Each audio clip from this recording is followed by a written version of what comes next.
ही रहा। जब बेहतर कनेक्टिविटी केवल कुछ शहरों तक सीमित थी, तो ग्रोथ भी उसी दायरे तक सीमित रही। यानी विकास का पूरा लाभ ना तो देश की बड़ी आबादी को मिल पा रहा था और ना ही भारत की असली ताकत उभर के सामने आ पा रही थी। बीते 8 वर्षों में हमने ये सोच और अप्रोच दोनों बदली है। हम सबका साथ, सबका विश्वास, सबका विकास और सबका प्रयास, इस पर बल दे रहे हैं। और जब मैं सबका प्रयास कहता हूं तो इसमें हर देशवासी शामिल है और देश का हर राज्य शामिल है। छोटा बड़ा जो भी हो, सबका सामर्थ्य बढ़ेगा तब जाकर भारत विकसित बनेगा। इसलिए हम उनको प्रोत्साहित कर रहे हैं जो पीछे रह गए, वंचित रह गए, जिनको छोटा समझा गया। यानी जो पहले वंचित था वो अब हमारी सरकार की वरीयता में है। इसलिए आज छोटे किसानों के लिए वरीयता के आधार पर काम किया जा रहा है। पीएम किसान सम्मान निधि का बड़ा लाभ यहां विदर्भ के किसानों को भी मिला है। ये हमारी ही सरकार है जिसने पशुपालकों को वरीयता देते हुए किसान क्रेडिट कार्ड की सुविधा से जोड़ा है। हमारे रेहड़ी पटरी ठेले वाले भाई बहन, स्ट्रीट वेंडर्स, उन भाई बहनों को भी पहले कोई पूछता नहीं था, वो भी वंचित थे। आज ऐसे लाखों साथियों को भी वरीयता देते हुए बैंक से आसान ऋण मिल रहा है।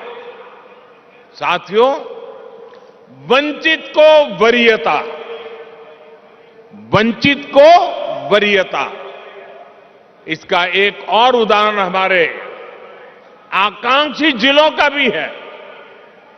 देश में 100 से अधिक जिले ऐसे हैं जो आजादी के इतने दशकों बाद भी विकास के अनेक पैमानों पर बहुत पीछे थे।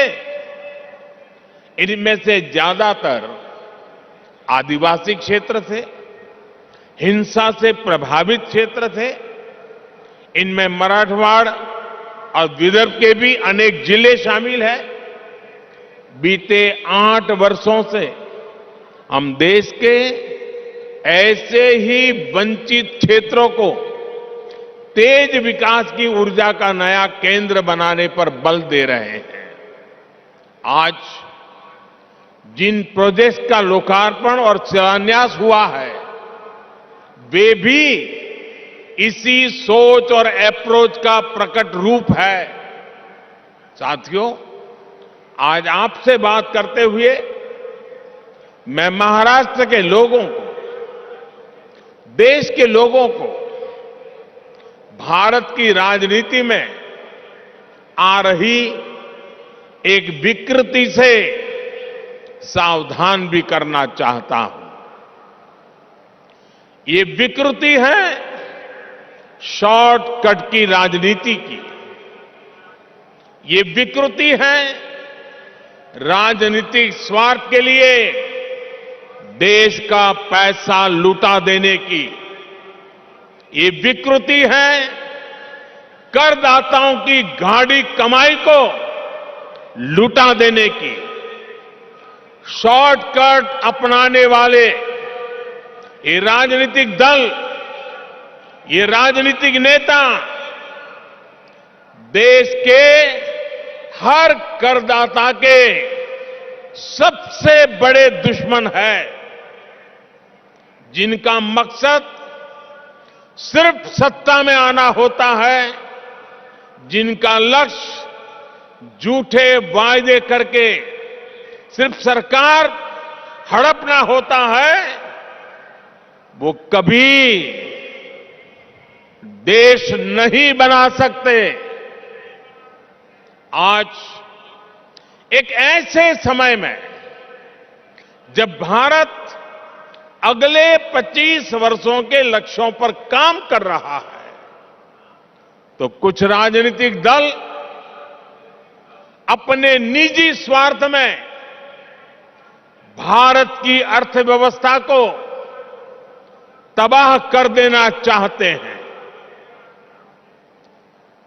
हम सबको याद होगा, जब पहली औद्योगिक क्रांति आई, हिंदुस्तान उसका लाभ नहीं उठा पाया। दूसरी, तीसरी औद्योगिक क्रांति में भी हम पीछे रहे, लेकिन आज जब चौथी औद्योगिक क्रांति का समय है, तो भारत इसे गंवा नहीं सकता।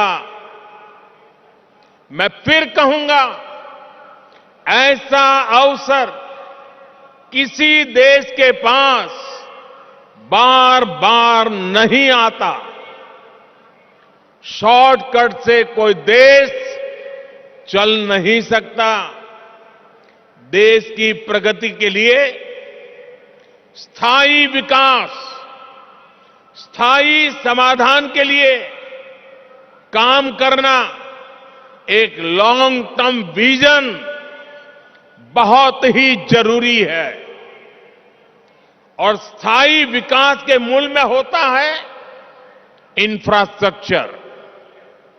एक समय दक्षिण कोरिया, साउथ कोरिया भी गरीब देश था, लेकिन इंफ्रास्ट्रक्चर के माध्यम से उस देश ने अपना भाग्य बदल दिया। आज खाड़ी के देश इतना आगे इसलिए भी है, और लाखों भारतीयों को वहां रोजगार मिलता है, लाखों भारतीयों को, क्योंकि उन्होंने भी बीते 3-4 दशकों में अपने इंफ्रास्ट्रक्चर को मजबूत किया है, आधुनिक किया है और फ्यूचर रेडी किया है। अरे कब आपको पता होगा, आज हिंदुस्तान के लोगों को सिंगापुर जाने का मन करता है। कुछ दशक पहले तक सिंगापुर भी एक सामान्य आइलैंड कंट्री हुआ करता था। फिशरीज से कुछ रोजी रोटी लोग कमा लेते थे, लेकिन सिंगापुर ने इंफ्रास्ट्रक्चर पर निवेश किया, सही आर्थिक नीतियों पर चला, और आज वो दुनिया की अर्थव्यवस्था का इतना बड़ा केंद्र बना हुआ है। अगर इन देशों में भी शॉर्टकट की राजनीति हुई होती, टैक्स पेयर का पैसा लुटाया गया होता, तो ये देश कभी उस ऊंचाई पर नहीं पहुंच पाते जहां आज है। देर से ही सही, भारत के पास अब यह अवसर आया है। पहले की सरकारों के समय हमारे देश के ईमानदार करदाताओं ने जो पैसा दिया, वो या तो भ्रष्टाचार की भेंट चढ़ गया, या फिर वोट बैंक को मजबूत करने में खप गया। अब समय की मांग है कि सरकारी खजाने की पाई पाई का उपयोग देश की पूंजी, युवा पीढ़ी के उज्जवल भविष्य के लिए निर्माण पर खर्च होनी चाहिए। मैं आज भारत के हर युवा से आग्रह करूंगा, हर टैक्स पेयर से आग्रह करूंगा, ऐसे स्वार्थी राजनीतिक दलों को, ऐसे स्वार्थी राजनीतिक नेताओं को एक्सपोज करिए। आमदनी अठन्नी, खर्चा रुपया, ये वाली कुनीति लेकर के जो राजनीतिक दल चल रहे हैं, वे इस देश को भीतर से खोखला कर देंगे।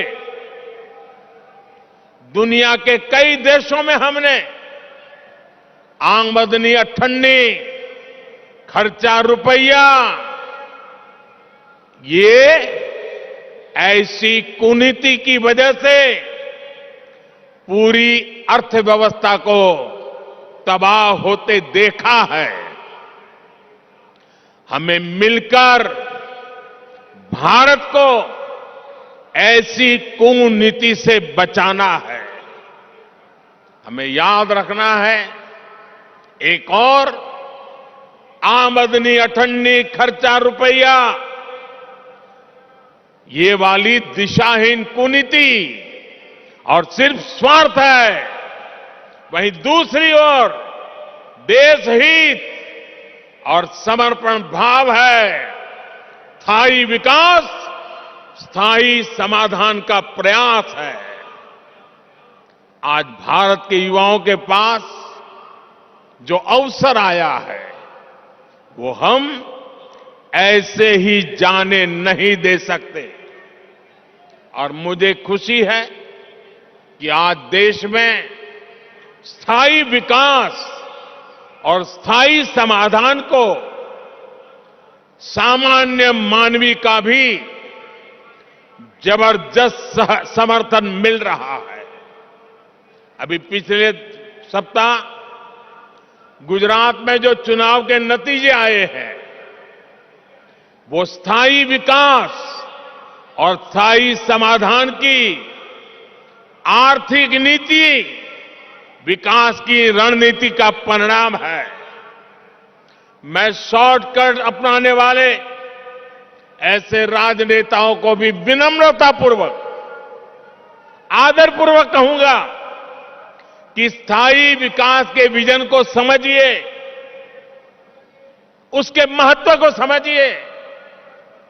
आज देश के लिए उसकी कितनी जरूरत है, उसको समझिए। शॉर्टकट के बजाय स्थायी विकास करके भी आप चुनाव जीत सकते हैं, बार बार चुनाव जीत सकते हैं। ऐसे दलों को मैं कहना चाहता हूं, आपको डरने की जरूरत नहीं है।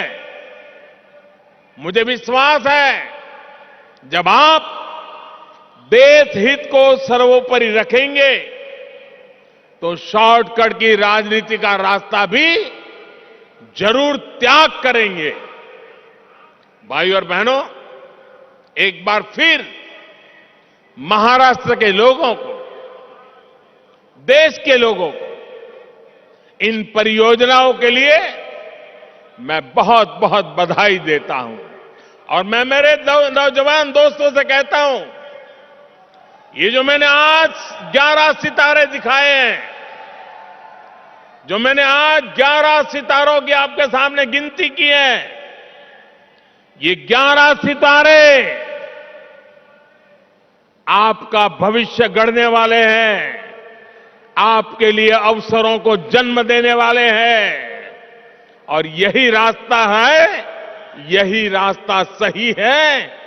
एषः पंथः, एषः पंथः, इस मंत्र को लेकर के आइए, पूर्ण समर्पण भाव से अपने आप को खपा दे। 25 साल का ये मौका हम जाने नहीं देंगे दोस्तों। बहुत बहुत धन्यवाद।